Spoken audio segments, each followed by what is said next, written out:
Assalamualaikum warahmatullahi wabarakatuh. Perkenalkan, nama saya Saadia Rizkiana dengan NIM 2006-0650-1026 dari kelas A, Prodi Pendidikan Administrasi Perkantoran, Fakultas Ilmu Sosial dan Hukum, Universitas Negeri Makassar. Dosen pengampu pada mata kuliah Pengembangan Media Pembelajaran BSAP ini yaitu Dr. Sirajuddin Saleh, SPD, MPD.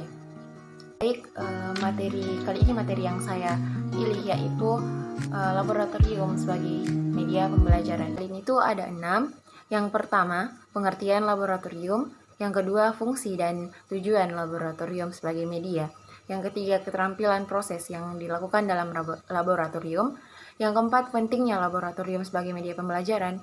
Yang kelima, pengertian manajemen laboratorium. Dan yang terakhir, penyajian manajemen laboratorium.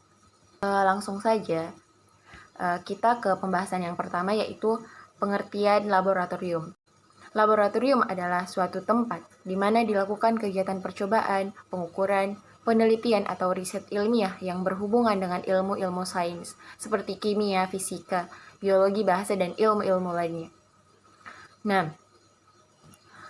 menurut Pua Darminta tahun 2002, dalam Kamus Umum Bahasa Indonesia, laboratorium diartikan sebagai tempat mengadakan percobaan, penyelidikan, dan sebagainya. Jadi dapat disimpulkan bahwa laboratorium itu adalah tempat riset ilmiah, eksperimen, pengukuran atau pelatihan ilmiah dilakukan. Dan yang kedua yaitu fungsi dan tujuan laboratorium sebagai media pembelajaran. Nah, menurut Sudaryanto menyatakan peranan dan fungsi laboratorium itu ada 3. Yang pertama sebagai sumber belajar, yang artinya laboratorium digunakan untuk memecahkan masalah yang berkaitan dengan ranah kognitif, efektif, dan psikomotorik atau melakukan percobaan. Nah, yang kedua itu sebagai metode pendidikan yang meliputi metode pengamatan dan metode percobaan. Dan yang terakhir itu sebagai metode penelitian.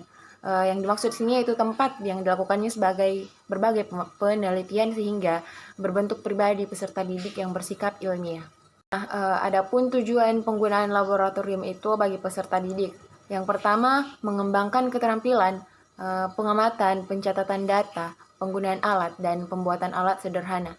Yang kedua, melatih bekerja cermat, serta mengenal seperti batas-batas kemampuan apa sih pengukuran laboratorium.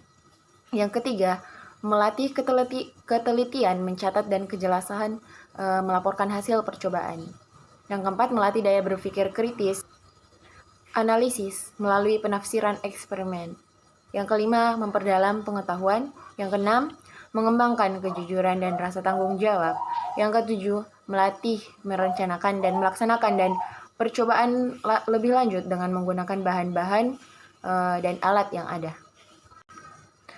Baik, pembahasan ketiga itu keterampilan proses yang dilakukan di dalam laboratorium.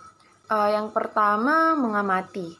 Di sini kita mengamati dimaksudkan dengan proses pengumpulan data tentang fenomena atau peristiwa dengan menggunakan indranya, yaitu melihat, mendengar, merasakan, mencium, dan mencicipi. Dengan demikian dapat mengumpulkan fakta-fakta yang relevan dan memadai. Yang kedua itu mengelompokkan atau klasifikasi. Mengelompokkan adalah suatu sistematika yang digunakan untuk mengelompokkan sesuatu berdasarkan syarat-syarat tertentu. Proses mengklasifikasikan tercakup beberapa kegiatan seperti mencari kesamaan, mencari perbedaan, mengontraskan ciri-ciri, membandingkan, dan mencari dasar penggolongan. Yang ketiga, menafsirkan. Menafsirkan hasil pengamatan adalah hal yang sangat menarik kesimpulan tentatif dari data yang dicatatnya. Hasil-hasil pengamatan itu tidak akan berguna bila tidak ditafsirkan. Oleh karena itu, dari mengamati langsung lalu mencatat setiap pengamatan secara terpisah, kemudian menghubung-hubungkan hasil-hasil pengamatan itu. Selanjutnya, peserta didik mencoba menemukan pola dalam suatu seri pengamatan dan akhirnya membuat kesimpulan. Nah, yang terakhir itu meramalkan. Meramalkan di sini adalah memperkirakan berdasarkan pada data hasil pengamatan yang reliabel. Apabila siswa dapat menggunakan pola-pola hasil pengamatannya untuk mengemukakan apa sih yang mungkin terjadi pada keadaan yang belum diamatinya, maka peserta didik tersebut telah mempunyai kemampuan proses meramalkan. Pembahasan yang keempat itu adalah pentingnya laboratorium sebagai media pembelajaran. Laboratorium dapat merupakan wadah, yaitu tempat, gedung, ruang, dan segala macam alat perlengkapan yang diperlukan untuk kegiatan ilmiah. Di dalam hal ini, laboratorium itu dilihat sebagai perangkat keras hardware. Yang kedua itu, laboratorium merupakan sarana media di mana dilakukan kegiatan belajar mengajar. Yang terakhir, laboratorium dapat diartikan sebagai pusat kegiatan ilmiah untuk menanamkan kebenaran ilmiah, maka fungsi laboratorium dijadikan sebagai barometer dalam keberhasilan pembelajaran. Pembahasan yang kelima yaitu pengertian manajemen laboratorium. Menurut Sujana tahun 2004, manajemen adalah kemampuan dan keterampilan khusus untuk melakukan kegiatan baik bersama orang lain atau melalui orang lain dalam mencapai tujuan organisasi. Jadi, manajemen laboratorium adalah proses pendayagunaan sumber daya secara efisien untuk mencapai tujuan laboratorium, yaitu sebagai tempat latihan dan menghasilkan temuan-temuan baru. Baik, kita memasuki pembahasan yang terakhir, yaitu penyajian manajemen laboratorium.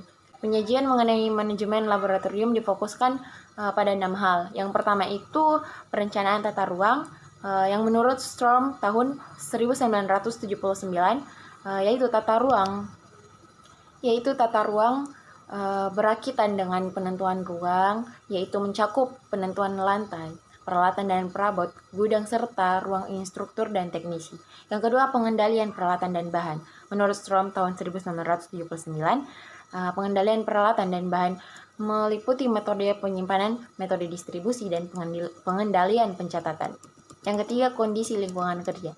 Kondisi lingkungan kerja laboratorium sebaiknya diperhatikan dalam mendukung proses belajar mengajar, khususnya mata pelajaran praktek. Yang keempat, keselamatan kerja. Keselamatan kerja menurut Sumarno tahun 1992 merupakan totalitas upaya yang dilakukan dalam proses pekerjaan agar tidak terjadi kecelakaan kerja pada diri manusia dan kerusakan pada mesin atau alat-alat. Dan yang terakhir yaitu pemeliharaan, perbaikan, dan penggantian fasilitas. Menurut Strom tahun 1979, pemeliharaan secara rutin membantu menciptakan lingkungan kerja yang aman. Pemeliharaan ini mencakup pembersihan secara menyeluruh, pemeriksaan perawatan, dan perbaikan kecil peralatan dan instrumen. Akan menyimpulkan dari materi tadi, salah satu cara untuk memberdayakan potensi peserta didik adalah menyediakan laboratorium. Secara umum, definisi laboratorium adalah tempat mengajar melalui metode praktikum yang dapat menghasilkan pengalaman belajar di mana siswa berinteraksi dengan alat dan bahan untuk observasi gejala-gejala yang diamati secara langsung dan membuktikan sendiri sesuatu yang dipelajari. Baik, terima kasih. Itulah tadi penjelasan mengenai laboratorium sebagai media pembelajaran. Wabillahi taufiq wal hidayah. Wassalamualaikum warahmatullahi wabarakatuh.